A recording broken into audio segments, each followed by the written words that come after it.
Welcome to Post-Traumatic Thriving, where we explore life's toughest issues along with the art, science, and stories of resilience.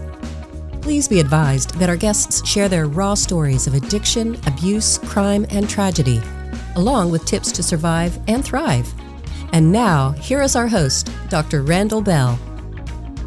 Welcome back to Post-Traumatic Thriving. I'm Dr. Randall Bell. I am here with Suzanne Anderson, the author of this book, You Make Your Path by Walking, where she discusses getting back on her feet and the process of dealing with having been married to David, who tragically one day she found had died from suicide. As unbelievable and surreal as that experience must have been. And then 2 days later, attending a grand event where her husband, David, had introduced the bride and groom, and Suzanne decided to attend that wedding, which, again, must have been a near out-of-body experience, surreal.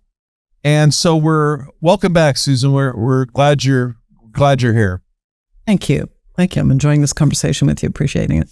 Yeah, thanks. Yeah, me too. And so I guess the first question I'm guessing on anyone's mind, considering what you've been through, and of course you grew up in a sounds like an incredible family where your dad's the president of a university and you're speaking multiple languages and you're working in Canada and also in Europe. And then you meet this gentleman, David, and he has this incredible business importing items. And yet there's some financial difficulties going on behind the scenes with the various projects he's working on. And then just the utter shock of that day involving his suicide.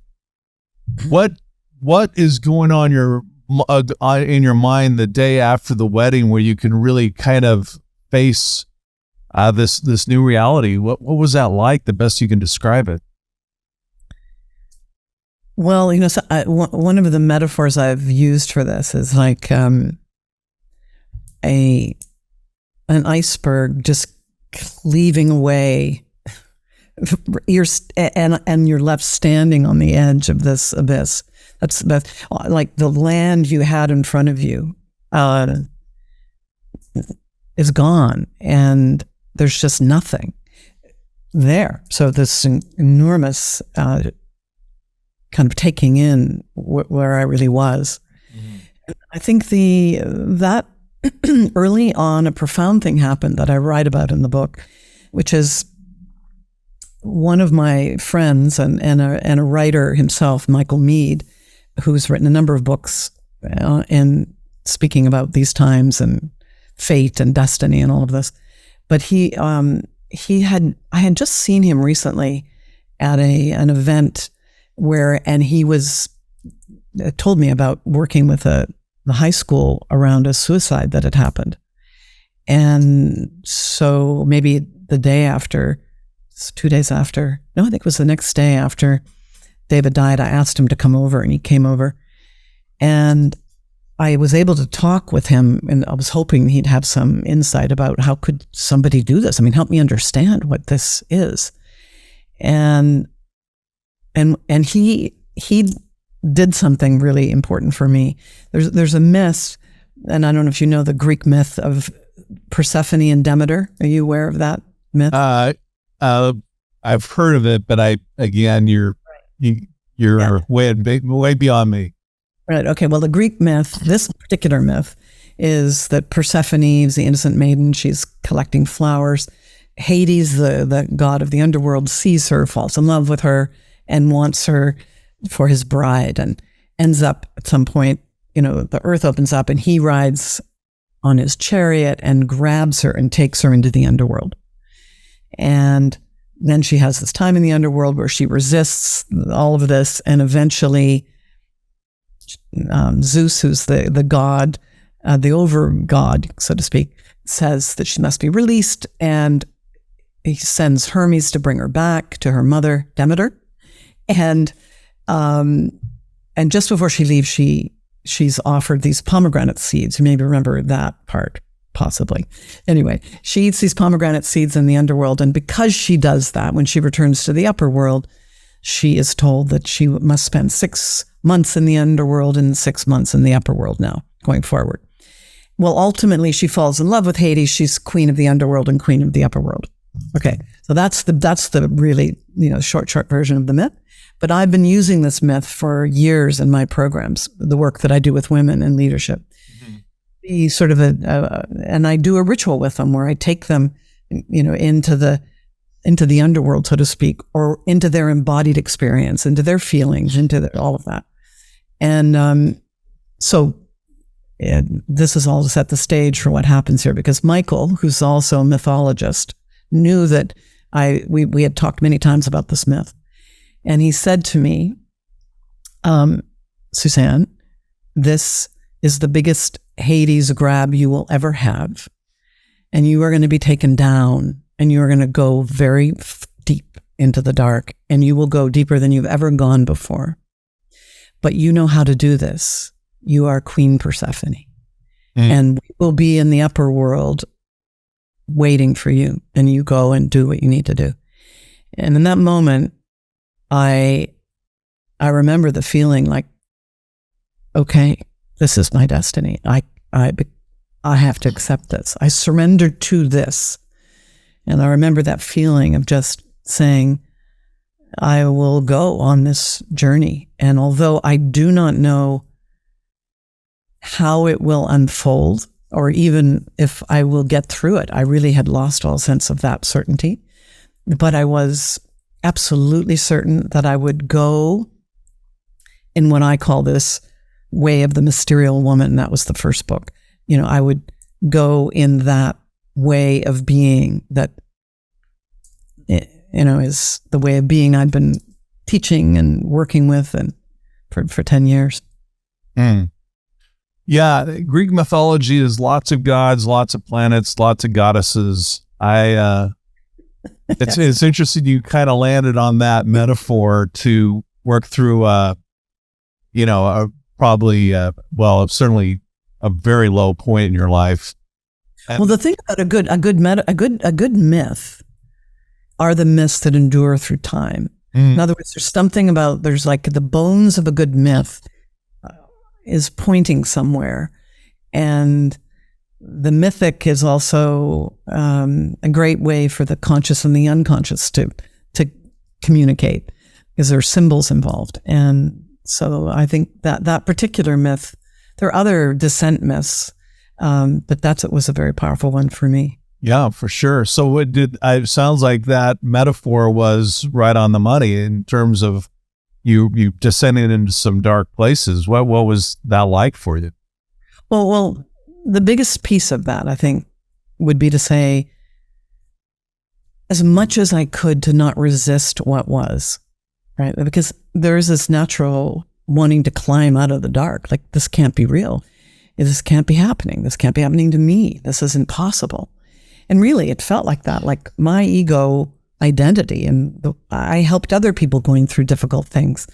I lived in this incredibly blessed life in this absolutely beautiful place with a beloved husband who I'd, finally found. And, this wasn't me. This just couldn't be happening to me. And there's the suffering, and then there's what's sometimes called the suffering of the suffering. And the suffering of the suffering, for me, was just resisting, right? It was just resisting this is happening. So that was the first biggest thing, was just like, no, this is happening to me.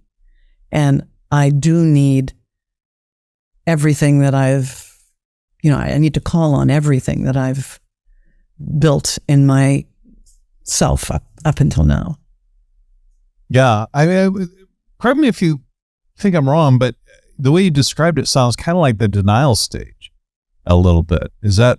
No, that's exactly right. And it is a natural stage. There's nothing wrong with the denial stage, because it's a way that we handle, as you well know, trauma.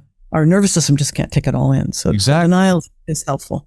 But staying there too long was not going to be helpful. In other words, to be there's a natural way in which some of that engages. But also, let's remember, I had his house of cards coming down all around me. Yeah. I mean, I lost absolutely everything. So it wasn't, just that I could then slowly make my way through the trauma. I actually was surrounded by this collapsed house and many, many things that I was going to have to actually be present for and attend to. And one thing that trauma does do, as you also know, is, and I knew this already because the work I do and did for years with women was around developmental trauma. So that I know something about this, but now I'm like living it full on, which is the prefrontal cortex just wants to, whoa, bye-bye.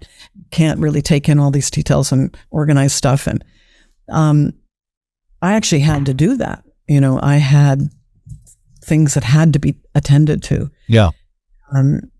So it was really important for me, as much as I could,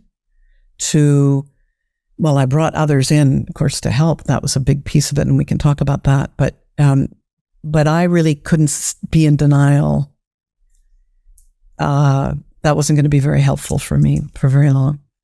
I hear you loud and clear, and you put all of that very, very well. This is kind of a pause and teaching moment, if you will, for our audience. Is you hit a whole number of things there. Number one is that denial or anger or depression or shock are all the process of trauma. They're all normal. They're all okay. You just don't want to hurt somebody and hurt yourself, but they're all normal. You talked about the human brain. When, right now we're using our outer human brain. We're using Aristotle, egos, logos, and pathos. We're, logic and emotion and ethics are the human brain. But when trauma hits, that outer brain turns off and it goes to our inner, some call it a reptilian brain, where the amygdala, where we're processing it. And you can only take so much. And that's nature's way of protecting us from being utterly overwhelmed by the horrific nature of what's going on. And the other point you hit on is, well, it's okay. In fact, it's normal, it's healthy to visit anger or denial or depression or the shock. And bargaining is another one. Whether you bargain with God or bargain with the doctors or whoever you're trying to convince to alter the reality, it's all normal. But you made a great point. You just don't want to get there too long. The rule of thumb is that I've heard is in depression or any of these stages, 1 to 3 months max. After that, it's really important to reach out for some help. So does that reconcile with your experience? It absolutely does. And I would say, I think the reaching out for help has to happen really early.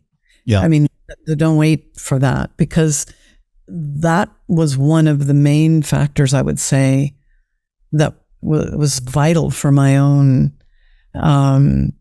soothing during this, because I had an incredible surround of close friends, women that had been with me for years. My family took turns coming from all over the world for a week at a time to be present with me.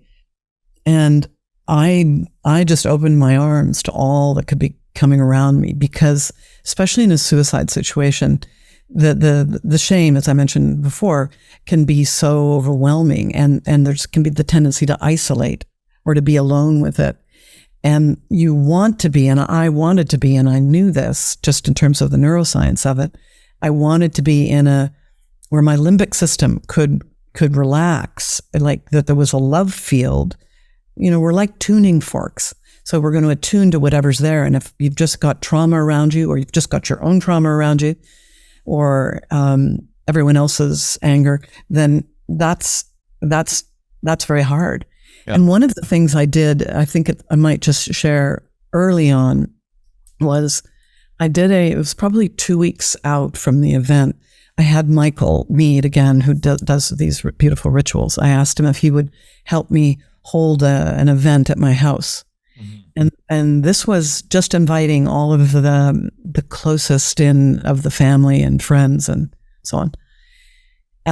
And we used a number of different processes, but the point of it was to be with what is. Like, this was the opportunity here for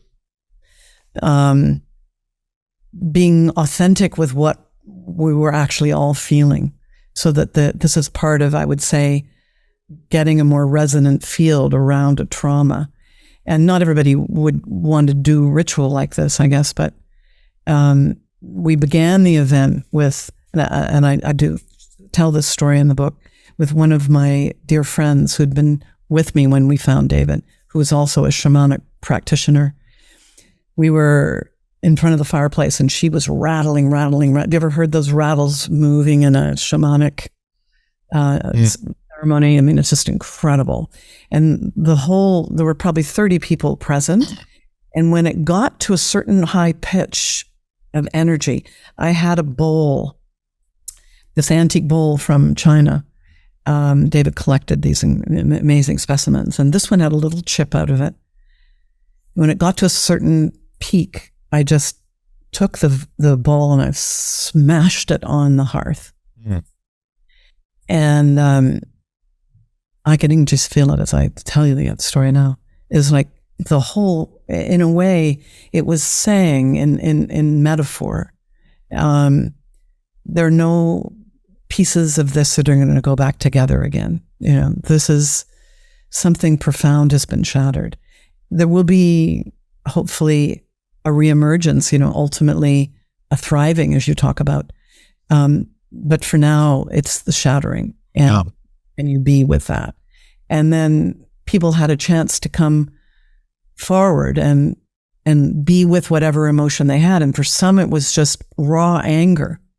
And for some, it was enormous grief. And for some, it was fear. And for some, it was some combination of all of those things. Yeah. After they would speak, and it was so powerful, they would take a branch, a cedar branch we had cut these little branches in front of the fireplace. This is a tradition that comes from the indigenous cultures that Michael has used, and then offer the cedar bough to the fire and a blessing for David. And there were many different events, I would say, that I did in the early days like this that were part of saying, whatever you're feeling is, and whatever I'm feeling is okay. It belongs, don't isolate with this. Like, come into community, and together we can maybe find, a new resonance. Yeah. One question I'm dying to ask you, Suzanne, is, you've hit on so many of the, for lack of a better word, just essentials of trauma recovery. Did you already know this, or, through your secular studies and life experience, or did you have to go out and learn it?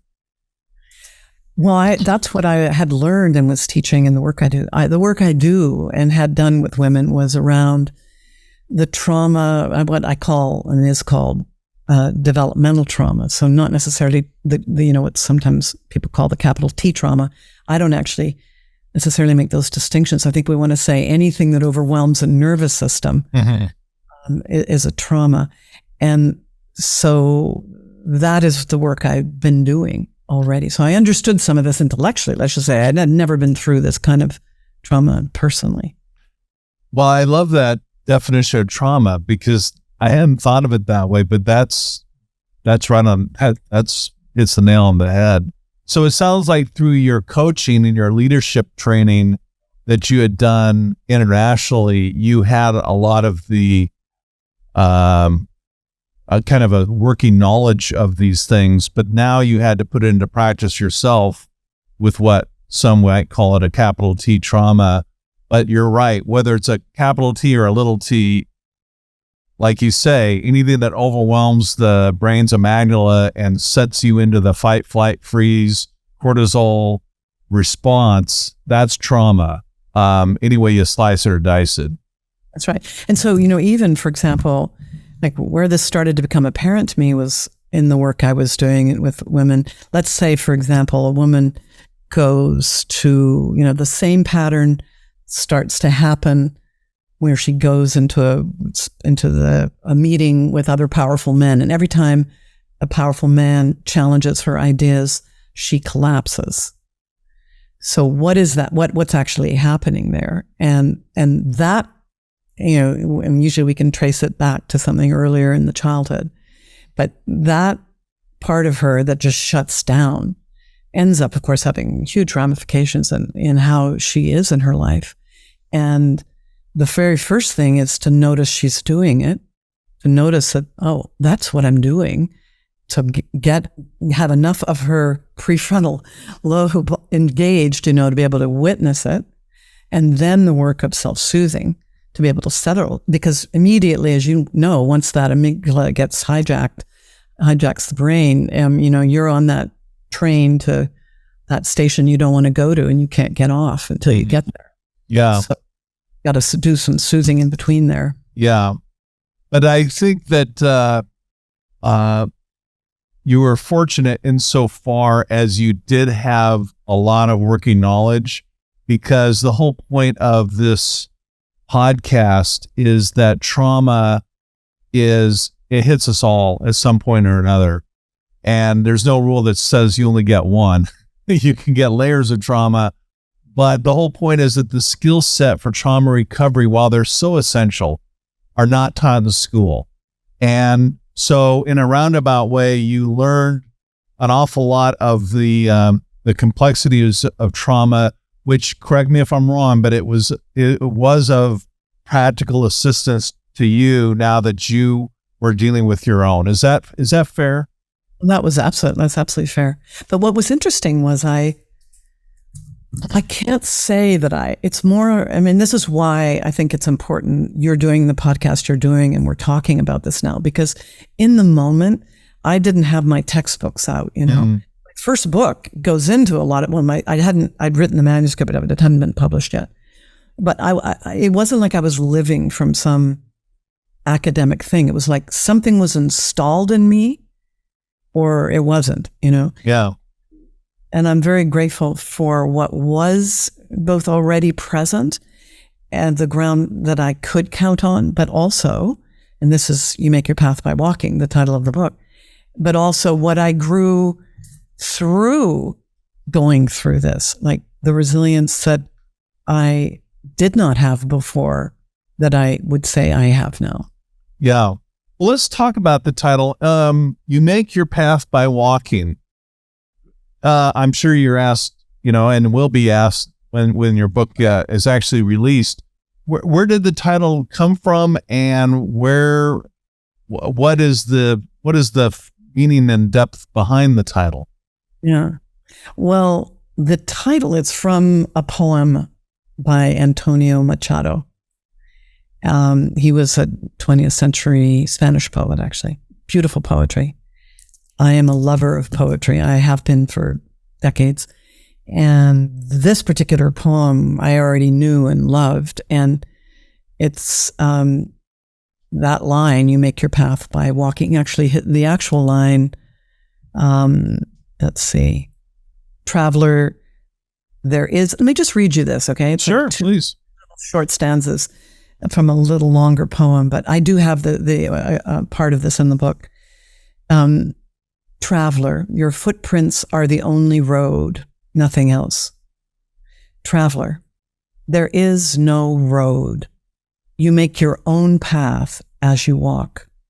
As you walk, you make your own road. And when you look back, you see the path you will never travel again. Traveler, there is no road, only a ship's wake on the sea. So that had already been very moving for me as a poem, just that idea that we really are like you're in a boat and you don't know where you'll go next, and you see the foam and the path behind, and that's behind you now, and here you are. And then I kept saying it all the time. I'm making my path by walking. It was just like a mantra for me. When it came time to come up with the book title, it felt like that is just it, because it really is saying this, when you go through this trauma like this, you will be in the darkness. First of all, don't, as much as possible, don't fight that's the pull, because that's that first thing I'm saying already, to not resist that you must go into the dark. But then we can learn to see in the dark. What does that mean? That means, finding ourselves in the present, finding ourselves here now. What is the next step?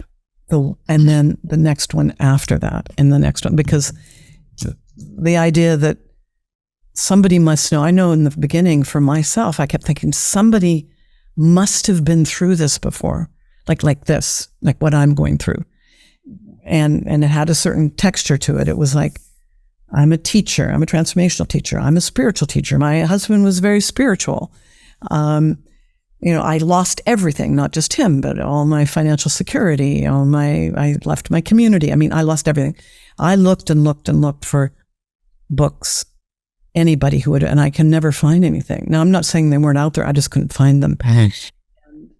A part of that was me just like, someone must have made this path already. I got to figure out how. And then I realized, as I lived it, is like, no, we'll each, there's a wonderful support and guidance that we can draw from, but we will make our own paths. And the key is we have to keep moving. We have to be willing to make those steps when it feels like we cannot.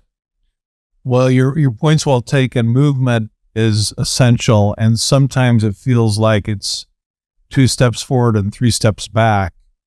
The term I use in my book is rinse and repeat. You take some steps and you get beyond the anger, or you think you have, and then you get beyond the denial and you get beyond the depression, and then, later you revisit it, and then it's rinse and repeat. It's messy. It's tough. There's no way around it. I wish there was. But ultimately, well, this is the way around it. The way around it is through. Yeah. You don't get over it. You get through it. Yeah. I hear you. So I'm guessing that in writing your book, that it was in and of itself therapeutic. Is that fair? Yeah, 100%. Yeah. I actually, because the first thing was I had the manuscript of the first book. So once like a year out or a year and a half out, I came back together with my co-author and we got that out. And that was published in 2016. That was enormous for me. And that was like enough. Like, that's enough. I had been journaling as I do, and I journaled as I went through this experience, but there was no part of me, as I already mentioned, that heroic part that I'm going to, write a book and help everybody else was just not there. It was more like I'm not sure how I'm coming through this yet. And I'm in no position to make anything, any truth for anybody else yet. And then a few years out, so maybe 4 years after he died, I was ready, and it literally took me this long. And I also know, that, we used to in the trauma world think that you had to go, there was a kind of desensitization when you go back to the trauma and go through it soon. And now we know that does not work, and that's actually often re-traumatizing. And I was working with the therapist that I was working with and the other supports. It took me, probably 4 years till I was ready to go right back to the night of the trauma itself and walk myself through some of those early stages, which I did. I took myself away for writing retreats, and I wrote it for me. I mean, I wrote it to write myself back together, to kind of be there with myself going through what I'd gone through. Yeah. Well, and you mentioned journaling, and excuse me, I'm a big proponent of what we call, at least in my book, I call it sitting in the fire, meaning trauma recovery is never a solo experience. I've never seen anybody say, you know what, I got this all by myself and I'm going to recover from a horrific trauma. You always have to reach out and accept the help of others, because there's an awful lot of people that are willing to help. But you can't bottle it all inside. You got to get it out. You mentioned there two things. You mentioned the journaling and also a therapist. And that's really important, whether it's a therapist or a trusted friend. I think a trauma coach or a therapist is really ideal, because these folks are really highly trained in the whole process. But by having this conversation, what hopefully people are getting is that trauma hits us all. No one's going to, get out of this life experience without it. They don't teach us trauma recovery in school, and yet it's an essential life skill. Alcoholism, workaholism, drugs, addiction, all of that are symptoms. The underlying issue is unresolved trauma. And we've got to have more conversations like this and open up the wounds and properly address them and dress them so that they can heal. That's what this whole thing's about. Those are some of the things I'm getting out of what you were saying.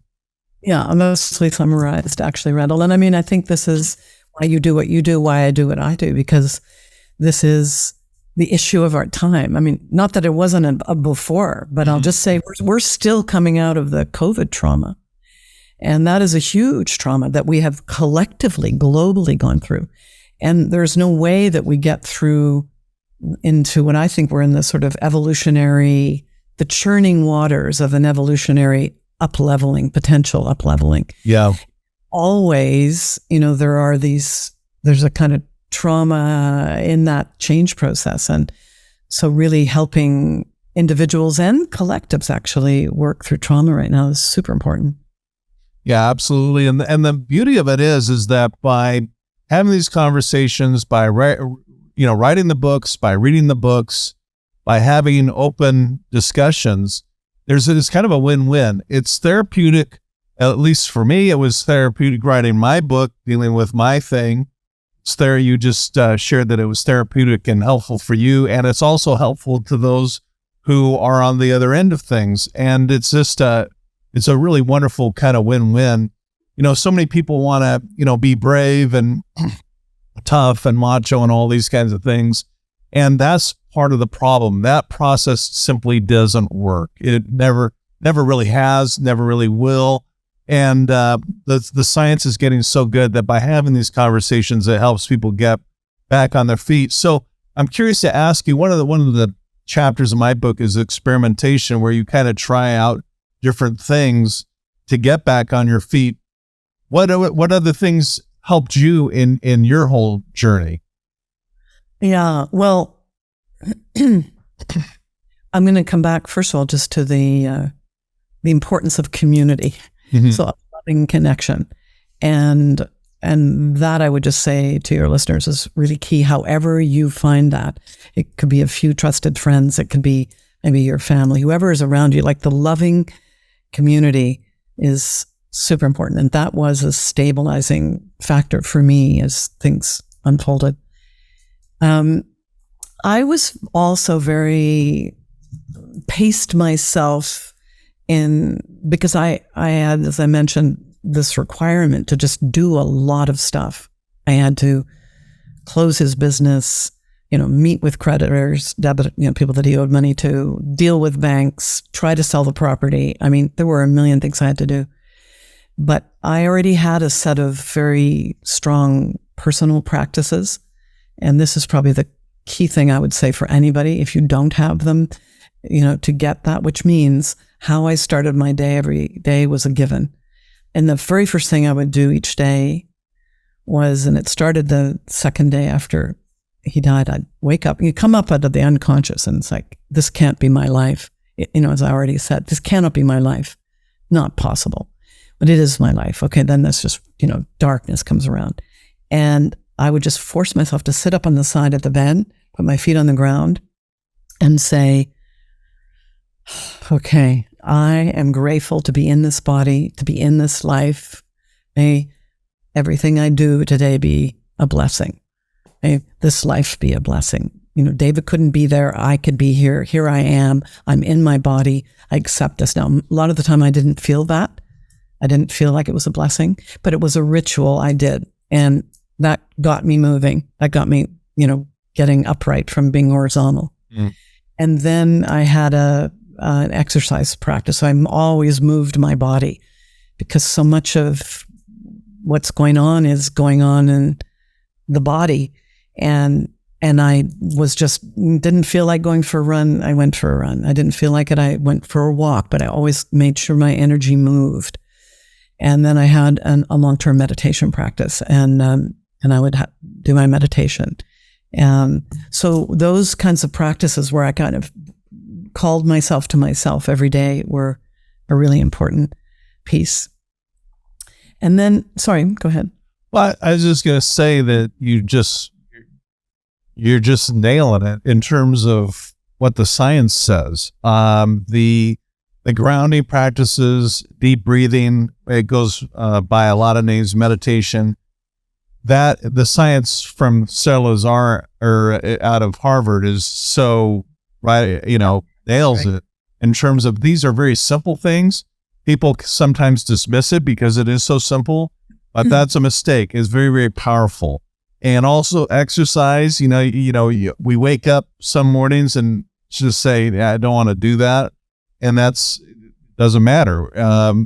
If we're really serious about healing and moving forward, exercise of one kind or another is really important. You're really nailing those fundamentals of trauma recovery and getting back on your feet. So I just wanted to acknowledge that what you're saying is right, exactly correct. So yeah go ahead. Right. Yeah, and I certainly know the neuroscience around it also, which is, really, you got everything we're doing is to get the nervous system settling again. You've been through an enormous trauma like that. You got to stay connected to the body in whatever ways you can. The other thing I was really deliberate about was, well, there are these waves that the emotional, when you go through a trauma or something like, not maybe like what I went through exactly, but any kind of dislocation, the feeling waves will come, and they come often completely out of the blue. Like you don't, all of a sudden there'll be this big wave of grief or this big wave of anger or this big wave of terror, or whatever it is. But when, and I did know this, so I know to surf the waves. I know when they're coming, that they will go again. And so I was very deliberate about riding whatever wave came. And if my nervous system couldn't take it, if it was too much, I had things that I would do. I had a self-soothing breathing practice, 100%, to just calm myself down. I had a call a friend. I had several women friends that were on my, speed dial, so to say, that I would just say, I'm in a wave. I just want to sit with you. And they would, for example, the one example of that was when it was about a year out and I was starting to get back on into the next stage of my life, let's say. And I thought, okay, I'm going to go to this little outdoor mall where there's stores and normal people. And because when you're going through trauma, of course, it feels like you can't even believe people have normal lives. It's just everything is like trauma. So I thought I'm ready now to get into the normal world. And I went there and there was just this one little thing where I saw this man reach out and hold the hand of his partner in his tender way, the way David used to do with me. And all of a sudden, I'm like completely triggered. But I know I am. And I took myself to a bench and I did my breathing and trying to, long exhale and trying to get myself back in my body, but it wasn't good enough. And I called a friend. And my friend Charlene said, okay, honey, it's okay. You're all right. You're doing great. You're making your step forward. It's great that you went out and did this. It's just, you're a little over your head now. You've done all you need to do for today. So let's go back to the car. And I was really deliberate, and I would just say this to the listeners to not feel like that's a failure. But that's actually growing the capacity to be back in your world again in a new way. So those are some of the examples, I think. Yeah, that's a really nice example. And what I also noticed with what you're sharing there, Suzanne, is that just the self-awareness, knowing, where you are and identifying and giving, I don't know, terminology to these things. You said a lot of things there. I wish I was taking notes because I would have gone back. But yeah, you're doing a really nice job just articulating that process where you feel overwhelmed. And you have the self-awareness to say, hey, this is where I am. And, the thing about trauma recovery is a lot of people just mask the whole thing with alcohol or drugs or some kind of something that is only compounding the problem. What you're doing is you're dealing with it head on. I'm really amazed at just how much of this you kind of already had mastered at some level from your previous experiences and career. So all kinds of great kind of in play examples that you're giving. I guess I'm just saying thanks for sharing lots of great ideas. So as we kind of wrap up survival, how long would you say it took you to kind of go from the utter depths of despair to saying, hey, I'm okay. I'm back on my feet. I'm not doing incredible things with my life yet, but I've gotten enough off the ground and I'm standing again. How long would you say that took for you? Yeah, I kind of situate that moment, I think, was probably about a year. Mm-hmm. But there was a moment, a lot had to happen very fast for me because the property, the banks were going to take it. I had to find a buyer for this incredible house, and we had to close this business and do a memorial, and I had to run the program I was supposed to run and didn't run, and all these things. So the very first, say, 8 months were just an enormous amount of movement. Mm-hmm. Then I'd moved into Seattle. I'd sold the house. I found a place in Seattle. My life was just literally like in those Tibetan sand mandalas that you've ever seen, maybe, where they do these painstaking mandalas in sand. Have you ever witnessed that? Mm-hmm. Yes. And then at the end, they just take a stick and they wipe it all out. Mm-hmm. It was like I had this perfect life and someone had just gone, like the great mystery, the goddess, whoever, wiped it all out. And I was starting from zero.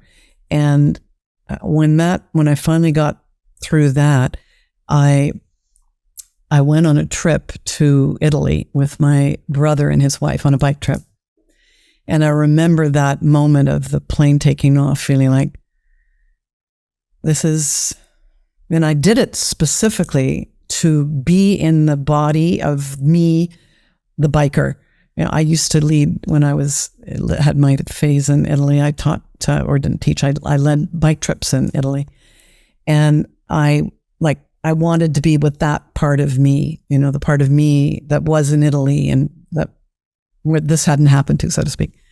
And I remember that as a sort of turning. So that was about 10 months in, so that I really came back from that trip. And that was an important thing for me, to create a kind of break to deliberately pull myself out of the life that I just started to create and do a reset. Yeah. But I would also say it was many more years. It took another year to get the book out. So that was like, what was I going to do here? I'm still in the same home I was in, and this is a little studio behind my house where I see clients here one-on-one, but I also do my teaching. And I slowly started to do my work again in the world. I had let my business go. Again, everything came down to nothing. So the rebuilding was beginning probably 2 years maybe out after. I got you. Yeah, I asked that because I have a friend and she lost her husband suddenly and tragically. He's also a friend. And the celebration of life, the memorial service was extremely well attended and a lot of happy memories and so forth. And I guess what I'm saying is in that situation, I don't know that the grief really was fully absorbed. We're all grieving his loss. And what I'm really getting at is you can't jump in and act as if everything's okay right away. You have to go through the process. A year is a very kind of sensible amount of time to kind of have on with someone's mind, but to bounce back a week or two later and say, hey, everything's great. I really wonder if it really is, if the issues have been really dealt with. Well, and this is, you make your path by walking, because I still was showing up for things, but it was how, for example, 6 months after he died, I'd already had said yes to be a keynote speaker at this event called Emerging Women in Seattle, with Danielle Laporte and other, speakers in the women's leadership space. And I thought, okay, well, I'll be able to do that. That was in August. David died in January. And I got close to the time and I realized, oh my God, the only way I can do this is if I show up in this place, this person that I am right now. And so I remember I changed literally right in the moment. I put my notes under the chair and before I was invited to come up. And then I just stood on the stage and I went to the place on the stage where the light was and said, this is the place I might have spoken to you from.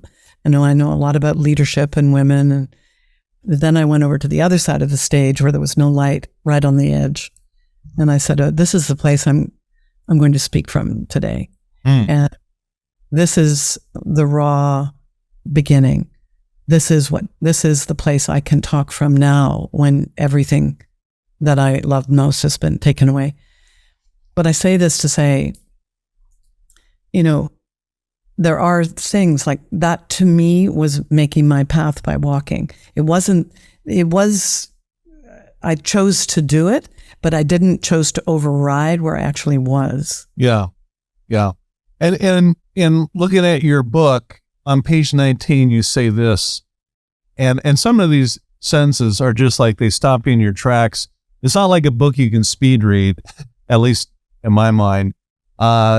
Sometimes you just have to make a full stop and soak that up for a while. And here's one of these sentences. So much unnecessary suffering comes from resisting the change that is trying to work its way through us.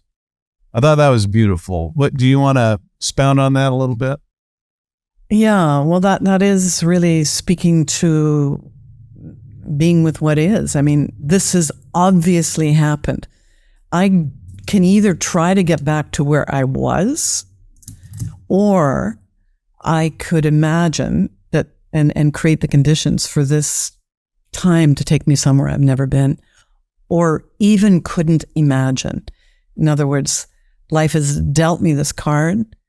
I would never have dreamed I could have managed it or even gotten through it, but here it is. And I would like to go through this in a way that has me somewhere like a rebirth, a renaissance, a possibility that if the phoenix does rise eventually from the ashes, of which there was no guarantee, I felt.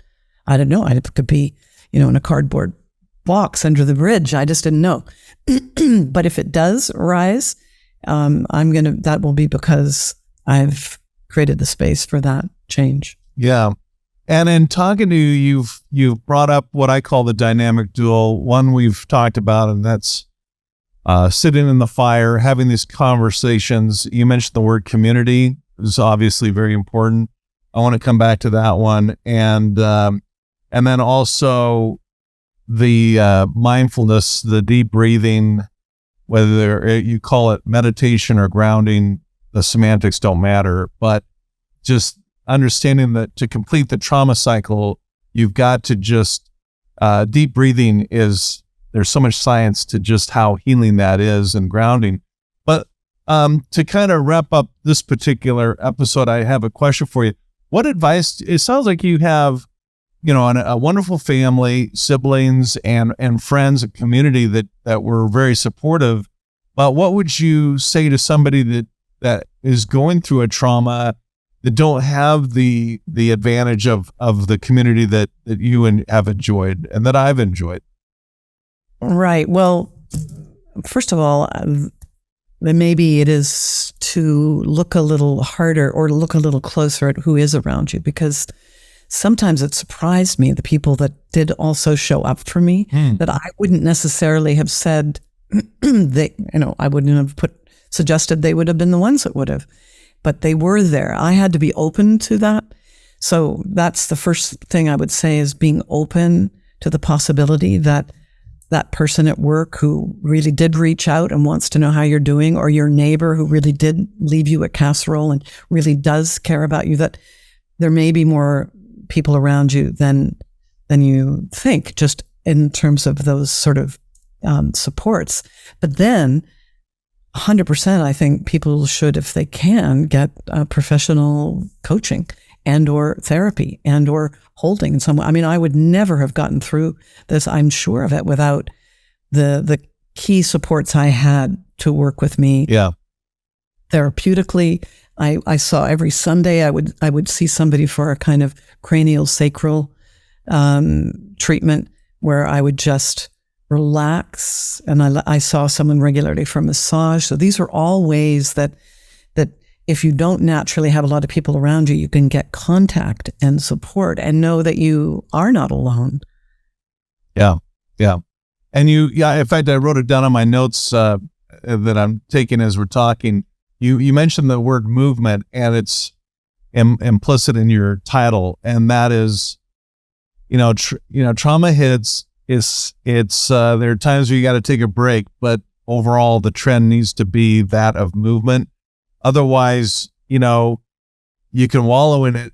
I think one of the saddest observations in life is people that get to their 80s, 90s. My mom's 100, believe it or not. But you get up there and then you look back and say, you know what, I don't have much to show for it other than watching a lot of TV and a lot of drinking, a lot of masking, a lot of dodging the issues. What I'm getting from this discussion with you in the survival stages, there's a lot of movement, there's a lot of conscientious action, and there's a lot of thoughtfulness. Rather than just letting life happen to us, you're being proactive and keep moving and trying different things and identifying exactly what has been successful for you. That's kind of what I'm getting. Is that fair? And I think there are different things at different stages too. There are different. There was a stage I remember where my therapist, this is now maybe 2 years out, and my brother and his wife, again, my dear brother, were going skiing up in BC near me. And I used to be a skier, a very serious skier. I loved it. But David didn't ski. We went to Indonesia all the time. That was not our life. And she was really encouraging. She said, it's your confidence body. I want you really consider going. And I went to basically, but it wasn't just like I want to go and party with my brother. It was, I want to be in the confidence body that I remember, like a little bit like I did with the biking. And that was something I could do at another stage. There are different stages where I was still coming back and still not feeling my power and the possibility of the future. It was still forming itself. So I just want to name that this book is coming out 10 years after David died. This is extraordinary. Yeah. First of all, if someone had said you're going to write a book about it 10 years ago, I would have said no. And secondly, I would never have said it would have taken 10 years. Yeah. This is really how long it's taken, and every stage has its own character, I would say. Yeah. This stage right now is an interesting one because I'm, like we're doing right now, I'm speaking to the experience. This in itself is the next stage of my own integration. Yeah. I hope, of course, that it's of service, which is why I did the book, that it will be helpful to somebody else. And at the same time, it's a way in which I am aligning with my own experience. Like I'm getting it more fully in my body, what I've actually been through, how I've been through it, and where I am now. Yeah, well said. 10 years, that's the beauty of books, is that you can gain the wisdom and the insights of somebody who's been through something such as you have. It's so overwhelming, and see what the journey is in such a efficient way and such a helpful way. So we're going to talk more about the book and the Thrive stage in our next episode, but I'm going to leave the last word to you in terms of getting back on your feet. You've shared an awful lot of wisdom. Is there anything else that you want to share with folks? Yeah, I think I want to say the self-compassion is so key, being kind to yourself. I mean, it is a brutal, it was a brutal journey for me. Yeah. Make that sound good. And I'm not of the school of, oh, and it was a gift, and look all the things that you've become.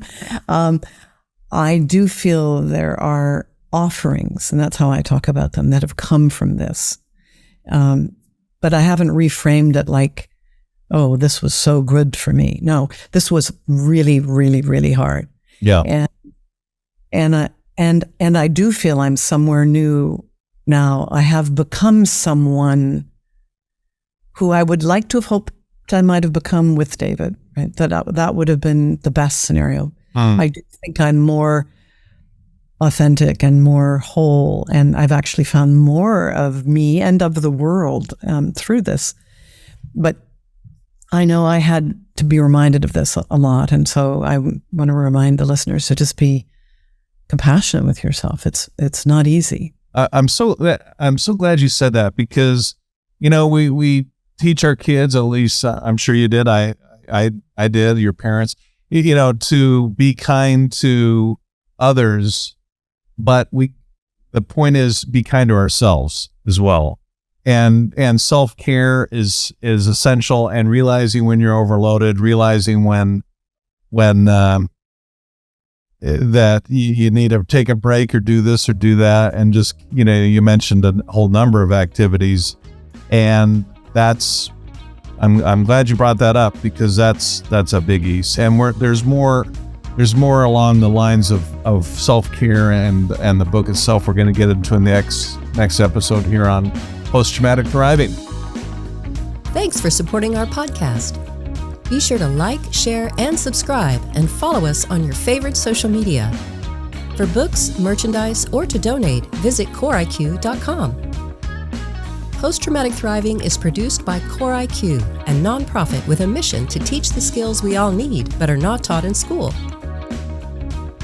CoreIQ and the Post-Traumatic Thriving podcast are for informational purposes only and do not provide medical or mental health advice. Always consult with your licensed medical and mental health care providers.